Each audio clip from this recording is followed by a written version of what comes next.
गोवा महामार्गाची परिस्थिती काही वेगळी नाही। या महामार्गाला खड्ड्यांचं ग्रहण लागलेलं आहे। गेली 17 वर्ष रखडलेल्या मुंबई गोवा महामार्गाच्या चौपदरीकरणाचं काम अद्यापही अपूर्णच आहे। आता महामार्गावर पडलेल्या मोठमोठ्या खड्ड्यांमुळे वाहन चालकांचे प्रचंड हाल होत आहेत। चिपळूण, संगमेश्वर, पाली आणि लांजा परिसरात रस्त्यांची दुरवस्था झाली असून वारंवार तक्रारी करूनही प्रशासनाकडून कोणतीही सुधारणा होत नसल्याने वाहन चालकांमध्ये संतापाची लाट उसळली आहे।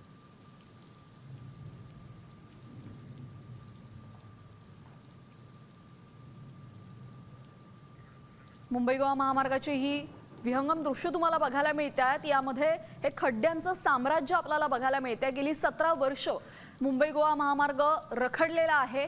वारंवार कंत्राटं बदलली जात आहेत, कॉन्ट्रॅक्टर पळून जात आहेत आणि असं असताना आपण पाहतोय या रस्त्यावर खड्डा आहे की खड्ड्यातच रस्ता आहे हे समजायला मार्ग नाहीये आणि याच रस्त्यावरनं अनेक वर्ष प्रवासी प्रवास करतायत।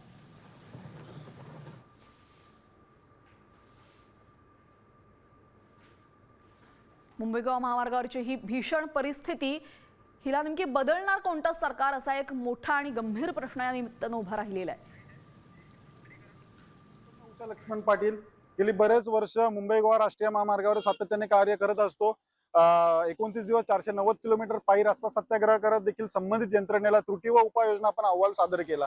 अहवाल सादर केल्यानंतर काही ठिकाणी कामगिरी करण्यात आली, काही ठिकाणी अजूनही कामगिरी बाकी आहे। जर आपण रविवारचा जर व्हिडिओ बघितलात तर त्या ठिकाणी चिराग मोरेने उत्तम असं चित्रीकरण केलं की चिपळूण मधील पूर्ण असा त्या रोडवरती खड्डेच खड्डे पडलेत। ब्रिजचं काम अंडर कन्स्ट्रक्शन आहे, परंतु जो रस्ता कसा असावा म्हणजे पर्यायी जो मार्ग आहे तो देखील खड्डेमय आहे। तर आणि मग